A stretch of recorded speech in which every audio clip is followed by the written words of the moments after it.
Everyone, आज हम करने वाले हैं आपका बायोमोलिक्यूल्स। ये ऑर्गेनिक केमिस्ट्री का सबसे क्लास 12 का सबसे लास्ट चैप्टर है। ऑर्गेनिक केमिस्ट्री का भी सबसे लास्ट चैप्टर है।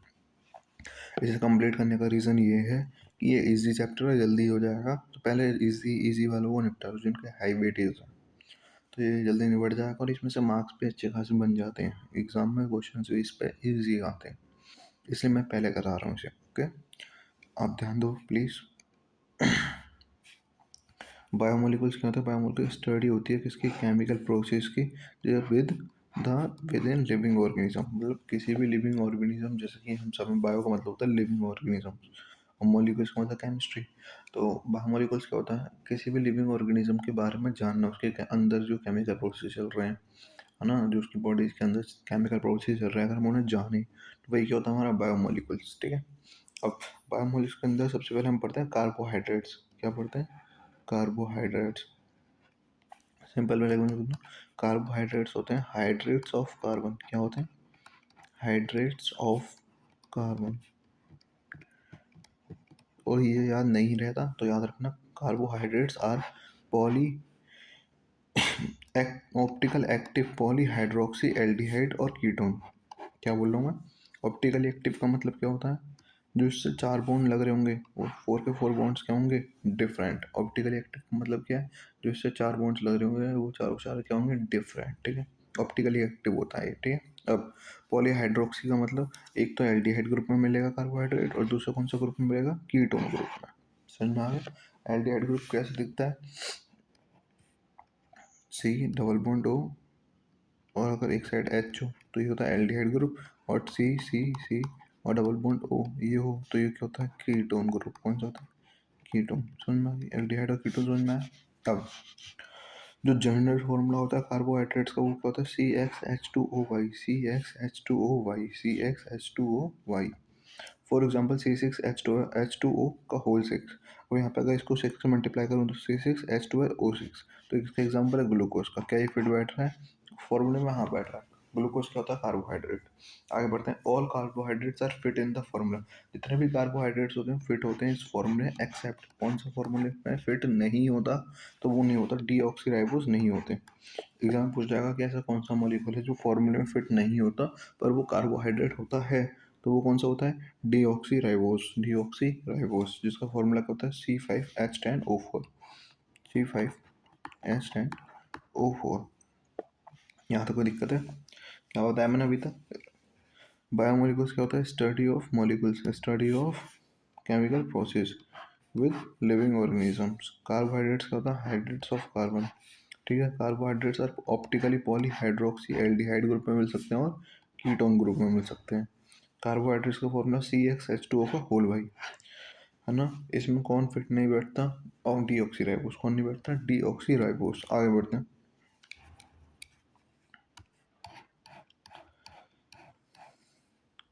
जो फिट फिट बैठे in formula but fit in formula but carbohydrate नहीं होता है, ऐसा कौन सा है? Acetic acid. कौन सा है? Acetic acid. इसका फॉर्मूला क्या होता है? C2H2O का होल भाई। इस C2H2O का होल टू, C2H2O का होल टू। ठीक है। तो इसका नाम क्या होता है? Acetic acid. क्या बोला मैंने? जो कार्बोहाइड्रेट होता है जो फॉर्मूला में फिट ना बैठे वो कौन सा आपका? डीऑक्सीराइबोस। और जो फॉर्मूला में बैठे फिट पर वो कार्बोहाइड्रेट नहीं होता वो कौन सा आता है आपको? Acetic acid. अब कार्बोहाइड्रेट जो होते हैं स्वीट इन टेस्ट, वो क्या से होते हैं? स्वीट होते हैं टेस्ट में। दैट्स वाई इसीलिए हम उन्हें क्या कह सकते हैं? शुगर भी कह देते हैं। क्या कह देते हैं? शुगर। और शुगर को हम केमिस्ट्री के अंदर क्या कहते हैं? सैकेराइड्स। क्या कहते हैं? सैकेराइड्स। यहाँ तक दिक्कत कर दो ना? समझ में आ रहा? कार्बोहाइड्रेट्स का होता है स्वीट भी होते हैं टेस्ट में, तो उन्हें हम शुगर भी कह सकते हैं और सैकेराइड भी कह सकते हैं। अब क्लासिफिकेशन करना ऑफ कार्बोहाइड्रेट्स की। कार्बोहाइड्रेट को क्लासीफाई करना on the basis of hydrolysis. Hydrolysis क्या होता है? फॉर एग्जांपल ये मैंने एक कंटेनर लिया, इस कंटेनर के अंदर मैंने पानी डाल दिया। क्या डाल दिया? पानी डाल दिया। अब इस पानी के अंदर मैं कोई सब्सटेंस डालता हूँ, मैं देखता हूँ वो कितने पार्टिकल्स में टूट रहा होगा, वो कितने मॉलिक्यूल्स में टूट रहा होगा, है ना। वही क्या होता है? मेरा हाइड्रोलाइसिस। क्या होता है? हाइड्रोलाइसिस। अब कार्बोहाइड्रेट्स को हाइड्रोलाइसिस के टर्म में 3 जगह क्लासीफाई करा। पहला टाइप होता है मोनोसेकेराइड, दूसरा होता है ओलिगोसैकेराइड और तीसरा कौन सा होता है पॉलीसैकेराइड। मोनोसैकेराइड वो होते हैं जिन्हें पानी में डालो पर वो बिल्कुल भी हाइड्रोलाइसिस ना हो, कैन नॉट हाइड्रोलाइज फर्दर, ठीक है। जैसे कि ग्लूकोज हो गया, फ्रक्टोज हो गया, मैनोज हो गया, गैलेक्टोज हो गया, राइबोज हो गया, ये सब के सब क्या होते हैं मोनोसैकेराइड। ओलिगोसैकेराइड के होते हैं जो प्रोड्यूस करें 2 to 10 मोनोसैकेराइड। ऐसे ओलिगोसैकेराइड के होते हैं ऐसे सैकेराइड्स जो प्रोड्यूस करें पानी में गिरते ही 2 से 10 बार टूट जाएं, 2 से 10 बार टूट जाएं, ठीक है। तो वो कौन सा होता है ओलिगोसैकेराइड। इसमें कौन कौन सा होता है सुक्रोज। सुक्रोज कैसे बनता है ग्लूकोज प्लस फ्रक्टोज माल्टोज और लैक्टोज। लैक्टोज कहाँ पाई जाती है मिल्क में पाया जाता है, ठीक है। आगे पॉलीसैकेराइड के होते हैं जिन्हें अगर पानी में डालो तो वो प्रोड्यूस करें लार्ज नंबर ऑफ मोनोसैकेराइड, मतलब बहुत बड़ी क्वांटिटी में टूटें, तो वो कौन से होते हैं पॉलीसैकेराइड जो 10 से ज़्यादा टूटें पॉलीसैकेराइड, ठीक है। अब एग्जांपल क्या होता है उनके स्टार्च सेलुलोज और ग्लाइकोजन। स्टार्च सेलुलोज और ग्लाइकोजन समझ में आया। 3 क्लासिफिकेशन होते हैं। पहला कौन सा होता है पहला और मोनोसैकेराइड, दूसरा ओलिगोसैकेराइड और तीसरा पॉलीसैकेराइड। मोनोसैकेराइड नहीं टूटता, ओलिगोसैकेराइड 2 से 10 बार टूटता है और पॉलीसैकेराइड ग्रेटर देन 10 बार, 10 से ज़्यादा बार टूटेगा, ठीक है, मोनोसैकेराइड की फॉर्म में, है ना। इसके example glucose fructose mannose galactose ribose, इसके सुक्रोज मैलेक्टोज और लैक्टोज, इसके स्टार्च सेलुलोज और ग्लाइकोजन। यहाँ तक कोई दिक्कत? आई होप यहाँ तक का सारा समझ में आ रहा होगा। अब अब करो, अब क्लासिफिकेशन करते हैं मोनोसैकेराइड की। किसकी करते हैं मोनोसैकेराइड की, किस बेसिस पे on the basis of number of carbon, number of carbon. अब ध्यान देना जरा, मैं कुछ बात बताता हूँ। अगर एल्डिहाइड ग्रुप लग रहा होगा एल्डिहाइड ग्रुप तो उसके लिए लिखते हैं एल्डो। क्या लिखते हैं एल्डो। अगर कीटोन ग्रुप लग रही होगी तो हम क्या लिखते हैं कीटो। क्या लिखते हैं कीटो, ठीक है। और सैकेराइड्स को शुगर्स के लिए हम क्या लिखते हैं ओस। क्या लिखते हैं ओस, OSE ओस, ठीक है। अब ध्यान देना यहाँ एल्डिहाइड ग्रुप लग रहा है, कार्बन नंबर कितने हैं तीन, तीन कार्बन नंबर है, तो एल्डो एल्डिहाइड की वजह से, तीन की वजह से ट्राई और शुगर की वजह से ओस। यहाँ कीटोन ग्रुप लग रहा है पर नंबर ऑफ कार्बन तीन है, तो कीटो कीटोन की वजह से ट्राई, तीन नंबर की वजह से ओस, शुगर की वजह से फोर है तो एल्डो टेट्रोफोर्स, कीटो टेट्रोफोर्स, ठीक है टेट्रो, ठीक है। अब पाँच है तो एल्डो पेंटोस, एल्डो एल्डिहाइड की वजह से, पेंट पाँच की वजह से, ओस शुगर की वजह से, कीटो पेंट ओस, एल्डो छः होगा तो एल्डो हैक्स ओस और कीटो हैक्स ओस। समझ में आ गया। इनकी वजह से क्या होता है थ्री की वजह से ट्राई, फोर की वजह से टैट, फाइव की वजह से पेंट और सिक्स की वजह से हैग्स। समझ में आ गया कि ये होता है क्लासिफिकेशन करना मोनोसैकेराइड को on the basis of number of carbons. अगर एल्डिहाइड ग्रुप होगी तो एल्डो, कीटोन ग्रुप होगी तो कीटो। आगे बढ़ते हैं। Reducing and non reducing sugar, ये क्या होती हैं रिड्यूसिंग शुगर्स होती हैं जो कार्बोहाइड्रेट्स विच कैन रिड्यूस कर दें टॉलरेंट रिएजेंट को और फेलिंग रिएजेंट को, ठीक है। क्या बोल रहा हूँ मैं, इसका मतलब क्या होता है कि आपने एक ग्लूकोज लिया, ग्लूकोज का कंपाउंड ऐसे बनता है कुछ, याद रखना कैसे बनता है मैं आगे बता भी दूंगा तुम्हें, फिलहाल मैं यहाँ पे ऐसे ही दिखा देता हूँ आपको। ग्लूकोज का CHOOH का होल फोर, इस तरीके से याद रखें CHOH का होल फोर और CH2OH। अगर हम यहाँ पे टॉलरेंट रिएजेंट और फेलिंग रिएजेंट लेंगे तो वो खुद को क्या करेंगे रिडक्शन, पर हमारा क्या कर देंगे ऑक्सीडेशन, तो हमारा CHO किस में कन्वर्ट हो जाएगा, ये एल्डिहाइड ग्रुप है, एल्डिहाइड ग्रुप किस में कन्वर्ट हो जाएगा कार्बोक्सिलिक ग्रुप में। यही होता है हमारा क्या ऑक्सीडेशन, क्या होता है ऑक्सीडेशन। समझ में आया। अब तो reducing sugar non reducing sugar में फ़र्क क्या होता है। रिड्यूसिंग शुगर वो होती हैं जो कार्बोहाइड्रेट को क्या करते हैं रिड्यूस करते हैं, इन किस में टॉलरेंट रिएजेंट और फेलिंग रिएजेंट में, जब उन्हें क्या कराते हैं रिएक्ट कराते हैं। नॉन रिड्यूसिंग क्या होती हैं ऐसे कार्बोहाइड्रेट्स जो टॉलरेंट रिएजेंट और फेलिंग रिएजेंट से रिएक्ट ना करें, जो रिड्यूस ना हो टॉलरेंट रिएजेंट और फेलिंग रिएजेंट के साथ। एग्जाम्पल क्या है सुक्रोज और स्टार्च, ये बहुत इंपॉर्टेंट एग्जाम्पल है, एग्जाम में पूछे जाएंगे कि कौन सी शुगर आती है ऐसी जो नॉन रिड्यूसिंग इन नेचर होती है, तो बता देना सुक्रोज और स्टार्च, ठीक है। अब प्रिपरेशंस पढ़ते हैं ग्लूकोज की। ग्लूकोज को हम कैसे बनाते हैं, मोनोसैकेराइड का इंपॉर्टेंट एग्जांपल है ग्लूकोज। अगर हमने सुक्रोज लिया, सुक्रोज का मतलब है C12H22O11, ठीक है। और हमने क्या कहा था इसको पानी में हाइड्रोलाइसिस कराओ, तो ये क्या करेगा, दो पार्ट्स में टूट जाएगा, एक ग्लूकोज और एक फ्रक्टोज। ग्लूकोज और फ्रक्टोज का फॉर्मूला सेम होता है, C12H6 प्लस C6H12O6। ठीक है, ये क्या होता है ग्लूकोज और ये क्या होता है फ्रक्टोज। समझ में आ गई है ना। हमने क्या करा, सी सुक्रोज को पानी में गिरा दिया in the presence of dilute HCl। किसका प्रेजेंस में, डाइल्यूट HCl ले लो, जो डाइल्यूट H2SO4 ले लो, तो आपको क्या मिल जाएंगे, दो कंपाउंड मिल जाएंगे, ग्लूकोज और फ्रक्टोज। ठीक है, अब अगर हमने स्टार्च लिया C6H10O5 और उसको H2O के पार्टिकल्स के साथ फिर से डिजोल्व करा दिया in the presence of dilute H2SO4, तो वो हमें क्या दे देगा, डायरेक्ट ग्लूकोज। क्या दे देगा, ग्लूकोज। याद रखना, अगर हमने स्टार्च लिया है, ये एन क्या रिप्रेजेंट कर रहा है, number of starch particles, number of water, number of glucose particles, कोई फर्क नहीं पड़ता। ठीक है, आपने स्टार्च लिया, उसको पानी में गिराया, तो वो आपको क्या देगा, सिर्फ ग्लूकोज। क्या देगा, सिर्फ ग्लूकोज। अगर ओनली ग्लूकोज की पूछी जाए तो स्टार्च, और अगर आपसे पूछा जाए ग्लूकोज और फ्रक्टोज कैसे बनता है तो सुक्रोज। याद रहेगा यहाँ तक, कोई दिक्कत बताओ, यहाँ तक तो नहीं होनी चाहिए। अब DNL कॉन्फ़िगरेशन पढ़ें। DNL कॉन्फ़िगरेशन का, तो डी कॉन्फ़िगरेशन के अंदर OH जो होता है वो राइट हैंड होता है, पहला, और OH पहले कार्बन का जो OH होता है वो राइट हैंड होगा, और एल के अंदर जो पहले कार्बन का OH होगा वो सेकंड लेफ्ट साइड होगा। कहाँ होगा, लेफ्ट साइड। बना के दिखा दो, जैसे कि CHO है यहाँ पे कार्बन, रुक जाओ इसे बना के दिखा देंगे, आपका इस टाइप से बनता है ना, ये रहा, नीचे बन ही रहा है ना, ये रहा। अब देखो यहाँ पे क्या हो रहा है, यहाँ पे OH, पहला का OH कहाँ पर है, राइट साइड में, तो ये कौन सी है, डी कॉन्फ़िगरेशन। कौन सी है, डी। अगर यही OH इस टाइप से होता, CHO OH और यहाँ पे H इस टाइप से होता, तो ये होता है हमारी लेफ्ट साइड, तो ये होता है L साइड। क्या होता है, L साइड। ठीक है, अब डी साइड और एल साइड का मतलब क्या होता है, डी साइड होती है डेक्स्ट्रो रोटेटरी, क्या होती है, डेक्स्ट्रो रोटेटरी, और एल साइड की होती है लेवो रोटेटरी। आपको ये पढ़ना ही नहीं, आपको इतना याद रखना है, डी साइड में OH का होता है राइट साइड होता है, और एल साइड में क्या होता है, लेफ्ट साइड। ठीक है, आगे बढ़े, एल से लेफ्ट, एल से लेफ्ट। ठीक, आगे बढ़े।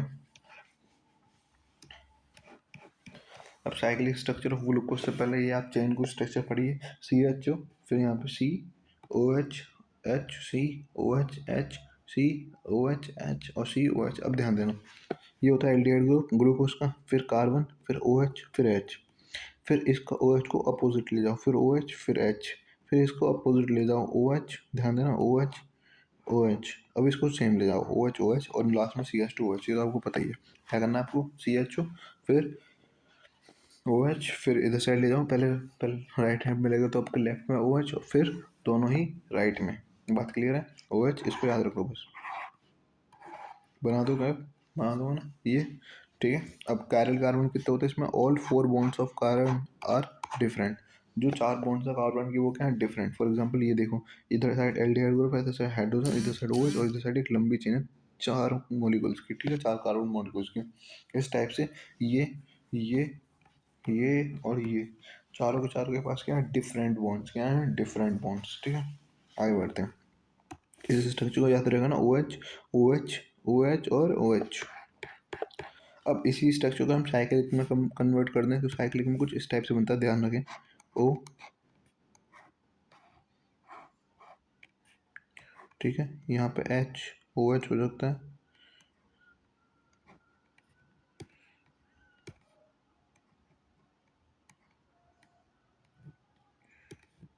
यहाँ पे H, OH हो सकता है, और बाकी का सबका सेम रहता है। HOH होगा ना, तो यहाँ पे क्या होगा, HOH, यहाँ से ध्यान दें। अब फिर यहाँ पे OH उल्टा पहुँच जाएगा, तो ये OH, फिर कहाँ पहुँचेगा H, फिर ये कहाँ पहुँचेगा OH, और फिर ये कहाँ पहुँचेगा H, फिर कहाँ पहुँचेगा H, और फिर कहाँ पहुँचेगा CH2OH। समझ में आ गई तुम्हें, ऐसा क्यों हुआ, ध्यान देना।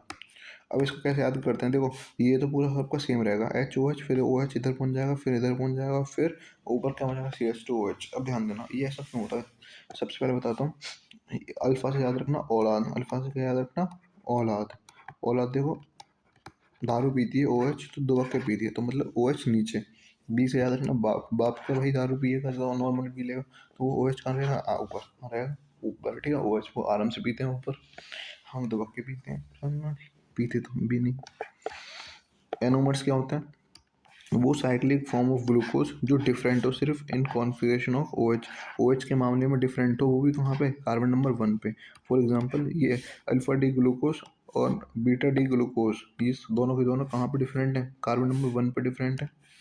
कार्बन नंबर 1 पे डिफरेंट और किसके मामले में डिफरेंट है, OH के मामले में। तो ये दोनों एक दूसरे के क्या हुए, एनोमर्स। क्या हुए, एनोमर्स। समझ में आ गई।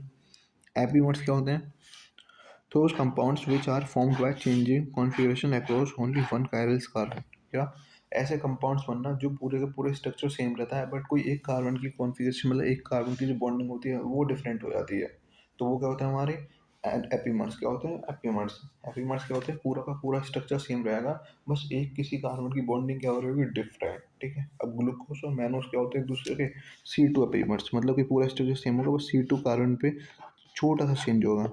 एलोज और एल्टोज कहाँ पे होते हैं, C2 एपीमर्स। ग्लूकोज और गैलेक्टोज किस पे होते हैं, C4 एपीमर्स। मतलब कि बाकी का पूरा के पूरे स्ट्रक्चर इनके सेम होंगे, बट कहाँ पे डिफरेंस आ रहा होगा, इन जगहों पे। समझ में आ रहा है, इतना समझ में आया। ग्लूकोज मैनोज कहाँ पे डिफरेंट होते हैं, C2 एपीमर्स में। एलोज एल्ट्रोज कहाँ पे डिफरेंट होते हैं, C2 एपीमर्स में। और ग्लूकोज प्लस गैलेक्टोज कहाँ पे एपीमर्स होते हैं, C4 एपीमर्स में। ये थोड़ा सा याद करना पड़ेगा आपको। कुछ रिएक्शन है, रिएक्शन देख लेते हैं हम, है ना, स्टार्टिंग से देखते हैं।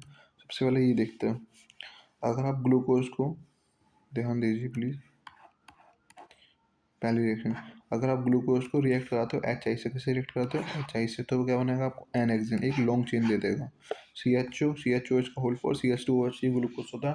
अगर इसको आप रिएक्ट कराते हो HI से, तो वो क्या दे देगा आपको, एक लॉन्ग चेन, क्या दे देगा, लॉन्ग चेन एन हेक्सेन की। ठीक है। अब ये पूछा जाता है कि इस रिएक्शन से हमें क्या पता चल रहा है, तो इस रिएक्शन से हमें पता चलता है कि ग्लूकोज के पास एक लीनियर चेन भी है, ग्लूकोज से एक लीनियर चेन में भी पाया जाता है। समझ में आ गया।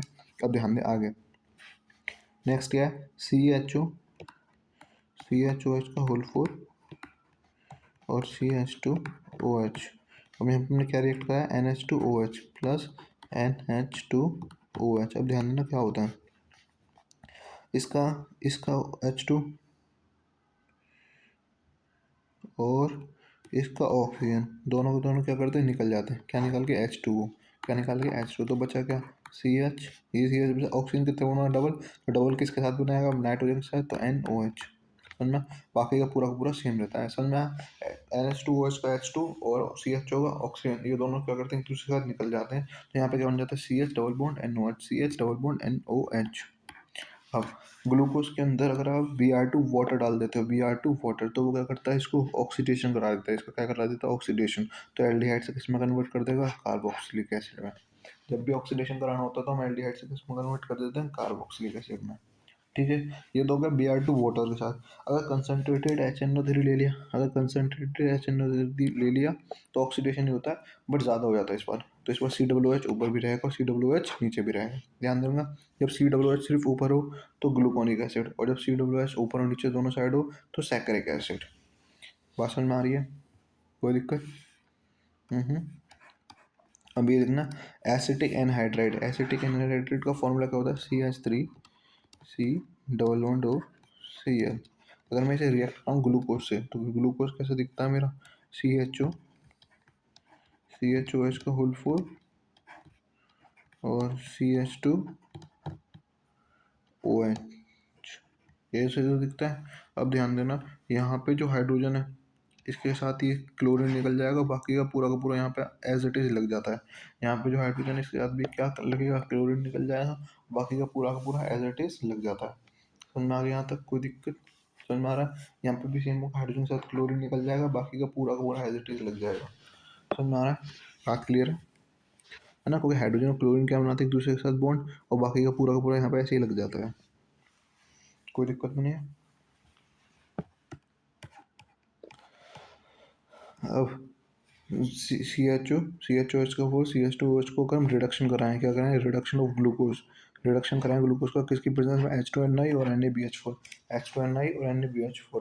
याद रखना, जब आपके पास एल्डिहाइड ग्रुप हो और आपको उसका ऑक्सीडेशन कराना हो, तो वो किस में जाएगा, कार्बोक्सिलिक ग्रुप में। बट आपको अगर उसका रिडक्शन कराना है, क्या करना है, रिडक्शन, तो वो किस में जाएगा, एल्कोहल ग्रुप में। किस पे जाएगा, एल्कोहल ग्रुप में। तो यहाँ पे अगर आपको देखें ध्यान से, तो आपको ग्लूकोज किस में ज़्यादा दिख रहा है, H2NI और NaBH4 एल्कोहल ग्रुप में। CH2OH अब हम दूसरा रिडक्शन करा रहे हैं HCN और NaCN के प्रेजेंस में, HCN और NaCN के प्रेजेंस में। अब ध्यान देना क्या होता है, ये HCN कैसे टूटता है, प्लीज़ इसे ध्यान दें। HCN में ये H जो है ये तो जुड़ता है CH के पास, O के पास, ठीक है, और CH के पास क्या जुड़ता है, NC, क्या जुड़ता है, NC। कैसे टूटा, ध्यान दो प्लीज़। देखें, जैसे कार्बन डबल बॉन्ड O और ये हाइड्रोजन था, ठीक है, ये मैं आपको याद करवाने के लिए सिर्फ समझाऊंगा ऐसे। कार्बन डबल बॉन्ड O, यहाँ पे क्या था, हाइड्रोजन। अब यहाँ से क्या टूटा, एक बॉन्ड टूटा, ये वाला, ये बॉन्ड टूटा, तो इस पर क्या है, नेगेटिव चार्ज, इस पर क्या है, पॉजिटिव।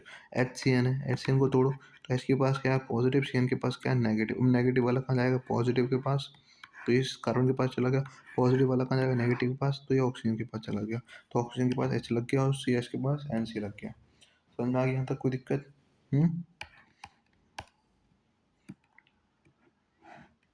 अब ध्यान देना, अगर आप इसको इसी टाइम हाइड्रोलाइसिस कराओ तो ये क्या बना देता है, इसको देखो यहाँ तक की तो रिएक्शन HCN NaCN और H3O के साथ थी। अगर आप इसको हाइड्रोलाइसिस कराते हैं in the presence of H2H+, कोई H3O+ लिख देते हैं, तो ये क्या बना देगा, इसको ऑक्सीडेशन करा देगा, COOH बना देगा, COOH।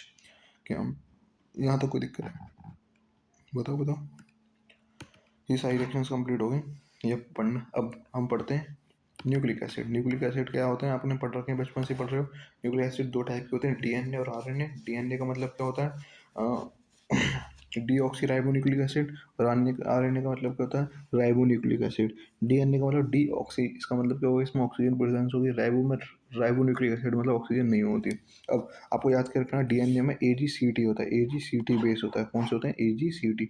ए का मतलब एडिनाइन, जी का मतलब गुआनाइन, सी का मतलब साइटोसाइन, थी का मतलब थायमीन।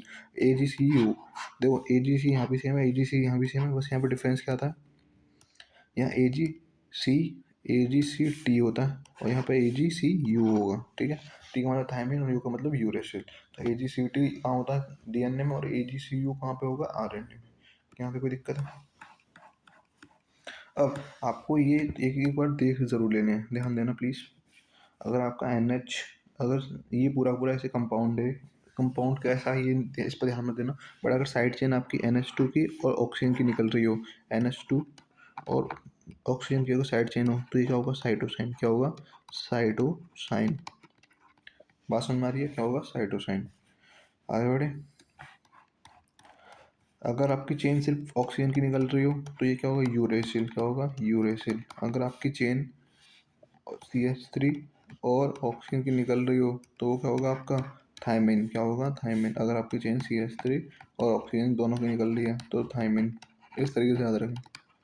अगर आपकी चेन जो है वो NH2 और ऑक्सीजन की निकल रही है और यहाँ पे डबल रिंग हो, क्या हो, डबल रिंग, तो क्या होगा, गुआनाइन। क्या होगा, गुआनाइन। और मैं कहूँगा गुआनाइन। अगर आपकी चेन डबल रिंग की है, अगर आपका कंपाउंड दो रिंग का है और उसमें कोई भी साइड चेन नहीं है तो क्या होगा, एडिनाइन। क्या होगा, एडिनाइन। अब दोबारा याद कर लें एक बार और। अगर आपकी चेन NH2 और ऑक्सीजन की निकल रही है तो साइटोसाइन। अगर आपकी चेन सिर्फ ऑक्सीजन ऑक्सीजन की निकल रही है तो यूरेसिल। अगर आपकी चेन सिर्फ CH3 और ऑक्सीजन की निकल रही है तो थायमिन। अगर आपकी चेन दो रिंग की है और उसमें NH2 निकल रहा है साइड चेन और ऑक्सीजन निकल रही है तो गुआनाइन, और कुछ नहीं निकल रहा, दो रिंग की है तो एडिनाइन। समझ में आ गया यहाँ तक, बात क्लियर है? आगे बढ़े। अब बेस जो होते हैं दो फॉर्म में पाए जाते हैं, जो भी हमने पढ़े ना, AgCT और AgCU। इनको भी बार बार क्लासीफाई कर सकते हैं दो फॉर्म्स में, एक होता है पायरिन और एक होता है पैरामिडिन। पायरिन क्या होता है, जो डबल रिंग में हो। कौन सा हो, डबल रिंग, जो साइज में बिग हो, बिग साइज, ठीक है। और पैरामिडिन क्या होता है, जो क्या हो, सिंगल रिंग हो। अभी मैंने पढ़ा ना, डबल रिंग में Ag था, और जो क्या हो, स्मॉल साइज में हो। किसमें हो, स्मॉल साइज में। समझ में आ गया। तो पैरेंट क्या होता है, जो डबल रिंग में हो और बिग साइज हो, AG, मतलब एग्जांपल भी ले, AG। और पैरेडिन क्या होता है, जो स्मॉल साइज के हो, सिंगल रिंग में हो, तो एग्जांपल के लिए CTU। एग्जांपल क्या, CTU। अब अमीनो एसिड क्या होता है, compound in which carboxylic acid भी हो, उनके अंदर एमाइंस ग्रुप भी हो और कोई फंक्शन ग्रुप भी प्रेजेंट हो। जैसे ये कंपाउंड है कार्बन, इस पे H, यहाँ पे क्या लग रहा होगा, एमाइन ग्रुप, तो यहाँ पे क्या लग रहा होगा, कार्बोक्सिलिक एसिड। अब यहाँ पे इस साइड कुछ भी लग सकता है, क्वेश्चन मार्क। ठीक है। ये क्या होता है, हाई मेल्टिंग पॉइंट होता है इनका। सोलर सोलुबल होते हैं, पोलर सोलुबल मतलब पानी के अंदर, पोलर सॉल्वेंट्स के अंदर जो आयंस में टूट पाए उनके अंदर इजीली डिसॉल्व हो जाते हैं। और एम्फोटेरिक इन नेचर होता है, मतलब कभी एसिडिटी दिखाते हैं, कभी बेसिसिटी दिखाते हैं। समझ में आ गया, एसिड भी होते हैं और बेसिक भी होते हैं। अब ध्यान देना आगे, अगर मैं यहाँ पे इस जगह पे हाइड्रोजन ले लूँ तो आप देख रहे हो, तो ये दोनों के दोनों क्या हो जाएंगे, सेम हाइड्रोजन हाइड्रोजन हो जाएंगे, मतलब ये कायरल तो रहा नहीं अब। तो याद रखना, सारे के सारे कार्बो अमीनो एसिड्स वो होते हैं, क्या होते हैं, कायरल होते हैं। कायरल का मतलब जिनके चारों बॉन्ड डिफरेंट डिफरेंट डिफरेंट हो, X1 X2 X3 और X4, चारों सारे बॉन्ड का डिफरेंट डिफरेंट, तो वो कायरल होते हैं। बट यहाँ पे हाइड्रोजन हाइड्रोजन का मतलब क्या है, दोनों बॉन्ड सेम हो गए, तो इसका मतलब all amino acids are chiral except कौन, किसके सिवा, ग्लाइसिन के सिवा। और ग्लाइसिन में क्या होता है, यहाँ पे एच होता है, ये जो सर्कल होता है इसमें क्या होता है, एच। अगर इस सर्कल के अंदर CH3 हो तो वो क्या होगा, एलेनाइन। क्या होगा, एलेनाइन। क्या होगा, एलेनाइन। समझ में आ गई।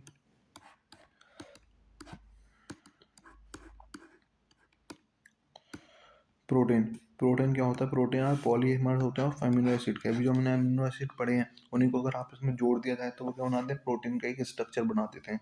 प्रोटीन क्या करते हैं, हमारे अंदर बिल्डिंग ब्लॉक होते हैं बॉडी के, मतलब बॉडी के अंदर बहुत अच्छे अच्छे काम करते हैं, स्ट्रेंथ देते हैं, बिल्डिंग ब्लॉक्स होते हैं, आपकी मसल्स को गेन करते हैं। ठीक है, प्रोटीन्स। ठीक है। अब बेस्ड ऑन कंपोजिशन, अगर कंपोजिशन के हिसाब से देखें कि इनके अंदर क्या क्या है, तो सिंगल प्रोटीन एक तो होते हैं, सिंपल प्रोटीन, और एक होते हैं कंजुगेटेड प्रोटीन्स। इनके अंदर क्या क्या प्रोटीन किस टाइप के हैं, किससे बने हुए हैं। तो सिंपल प्रोटीन्स के अंदर सिर्फ ओनली एमिनो एसिड, क्या होते हैं, सिर्फ amino acid. Example albumin, albumin याद रखने से ना। और कंजुगेटेड प्रोटीन्स क्या होते हैं, जिसके अंदर प्रोटीन भी हो प्लस नॉन प्रोटीन का कुछ पार्ट भी हो। प्रोटीन का पार्ट तो हो ही, नॉन प्रोटीन का भी पार्ट हो, तो क्या होता है, कंजुगेटेड प्रोटीन्स। जैसे कि हेमोग्लोबिन, क्या होता है, हेमोग्लोबिन। आगे बढ़े।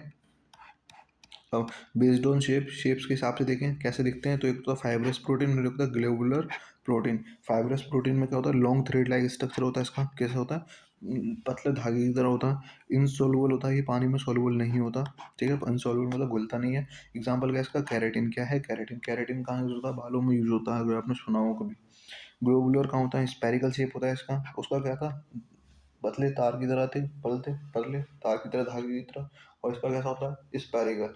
ये सॉल्युबल होता है वाटर में, पानी में घुल जाता है। और एग्जाम्पल क्या है, इंसुलिन। क्या है, इंसुलिन। समझ में आ गई। Classification of protein according to the structure, structure के हिसाब से अगर क्लासिफिकेशन करें तो तीन टाइप के होंगे, प्राइमरी स्ट्रक्चर, सेकेंडरी और टर्सरी। प्राइमरी क्या होते हैं, जो सीक्वेंस होता है इनमें अमीनो एसिड का। और पेप्टाइड बॉन्ड ओनली। देखो इसमें अमीनो एसिड 1, अमीनो एसिड 2, ये जो जुड़ रहे होंगे, ये किससे जुड़ रहे होंगे, पेप्टाइड बॉन्डिंग से। किससे जुड़ रहे होंगे, पेप्टाइड बॉन्डिंग से। सेकेंडरी स्ट्रक्चर क्या होता है, जो अल्फा हेलिक्स स्ट्रक्चर दिखाते हैं। कैसे दिखाते हैं, अल्फा हेलिक्स। और ये जो जुड़ रहे होते हैं, ये कैसे, हाइड्रोजन बॉन्डिंग इन्वॉल्व होती है इसके अंदर। क्या होती है, हाइड्रोजन बॉन्डिंग। ठीक है। अब beta pleated sheet, beta pleated sheet. देखो सेकेंडरी स्ट्रक्चर्स के अंदर दो, जैसे कि दो बहुत सारे प्रोटीन है ना, ये जुड़ रहे हैं। इसके अंदर एक तो अल्फा हेलिक्स स्ट्रक्चर, वो मिलेगी आपकी बॉन्डिंग, अल्फा हेलिक्स। ठीक है, मतलब कि इस टाइप से होता है, ये जो यहाँ पे बन रही होती है बीच में। ठीक है, मुझे बनाने नहीं आ रहा अभी। ठीक है ना, ऐसे इस टाइप से, फिर इस टाइप से। हाँ सही बन गई। ये जो बीच में होते हैं ना, इनकी बात कर रहा है। तो ये क्या होती है, अल्फा हेलिक्स होते हैं, बीटा प्लेटेड शीट होती हैं। टर्शियरी में क्या होती है, 3D फोल्डिंग की तरह दिखता है। इसके होते हैं, और टर्शियरी के अंदर कौन कौन सी बॉन्डिंग पाई जाती है, हाइड्रोजन बॉन्डिंग पाई जाती है और आयोनिक बॉन्डिंग पाई जाती है। समझ में आ गई, बात क्लियर है। अब विटामिन, विटामिन क्या होती है, विटामिन एक ऐसी चीज़ है जो हमारी बॉडी को स्ट्रेंथ देती है, हमारी बॉडी को एनर्जी देती है टू डू वर्क, एनर्जी देती है वर्क करने के लिए। ठीक है। और विटामिन की कमी से बहुत सारी बीमारियां भी होती हैं, हमें वही सब पढ़नी है। एक होती है फैट सॉल्युबल विटामिन, एक होती है वाटर सॉल्युबल। वाटर सॉल्युबल क्या होती है, जो पानी के अंदर घुल जाए, है ना, जैसे जिसको हम, जो हमारे वेस्ट मटेरियल के साथ निकल जाए, फिर हमें दोबारा से वो क्या करनी पड़े, लेनी पड़े। ठीक है, इनटेक करनी पड़े, है ना, सफिशिएंट अमाउंट में, ताकि उनकी कमी ना हो। एक होती है फैट सॉल्युबल, जो हमारी बॉडी में फैट से क्या हो जाए, डिजोल्व हो जाए, तो होती है फैट सॉल्युबल, जिन्हें हमें डेली लेने की जरूरत नहीं पड़ती। फैट सॉल्युबल क्या होते हैं, ए डी ई के। और वाटर सॉल्युबल क्या होते हैं, B and C. Vitamin A D E and K, ये क्या होती है, फैट सॉल्युबल। और आपसे कोई बोल रहे हैं वाटर सॉल्युबल कौन सी होती है, तो विटामिन वी एंड सी क्या होती है, वाटर सॉल्युबल। आगे बढ़ते हैं, हम देखना कुछ बीमारी के बारे में पढ़ते हैं। विटामिन ए की से ब्लाइंड, नाइट ब्लाइंडनेस, ना रात में ना देखना, है ना। और जीरो पिथेलमिया हो जाता है, जीरो पिथेलमिया। नाइट विटामिन ए की कमी से नाइट ब्लाइंडनेस और जीरो पिथेलमिया हो जाता है। विटामिन B1 की कमी से बेरी होता है, विटामिन B2 की वजह से डाइजेस्टिव डिसऑर्डर होता है। ये सिर्फ याद करना है, ठीक है, इसमें मैं कुछ कहना नहीं सकता। विटामिन C6 की वजह से कन्वल्सन्स, विटामिन 12 की वजह से पर्नीशियस एनीमिया, विटामिन C की वजह से स्कर्वी और विटामिन D की वजह से रिकेट्स। विटामिन E की वजह से मस्कुलर वीकनेस आती है और विटामिन K की वजह से क्या होता है, ब्लड क्लोटिंग में देरी होती है। फॉर एग्जाम्पल हमारे लग जाती, देखा होगा आपने, थोड़ी देर बाद घाव अपने आप थोड़ा सा बढ़ने लग जाता है, उसमें खून निकलना बंद हो जाता है। क्यों? क्योंकि आपके पास विटामिन K है जो क्या बनाती है, ब्लड की क्लोटिंग बनाती है। क्या बनाती है? ब्लड की क्लोटिंग। वो ब्लड को रोक लेती है ऊपर एक पतली सी लेयर बना के। समझ में आ गया? अगर वो नहीं होगी तो ब्लड ऐसे ही बहता रहेगा। समझ में आया? तो विटामिन के किस काम करती है? डिले ब्लड क्लोटिंग का। मतलब ब्लड क्लोटिंग में बढ़ाने में वो क्या कर देती है? डिले करती रहती है। समझ में आ गया? ये सारी की सारी बीमारी थी। आपको बायोमोलिकुल्स में सिर्फ इतना ही पढ़ना, मोर देन इनफ है। बायोमोलिकुल्स सिर्फ इतना ही पढ़ना है, मोर देन इनफ। ओके, समझ में आ गया यहाँ तक? Thank you, bye. सब्सक्राइब कर लो यार।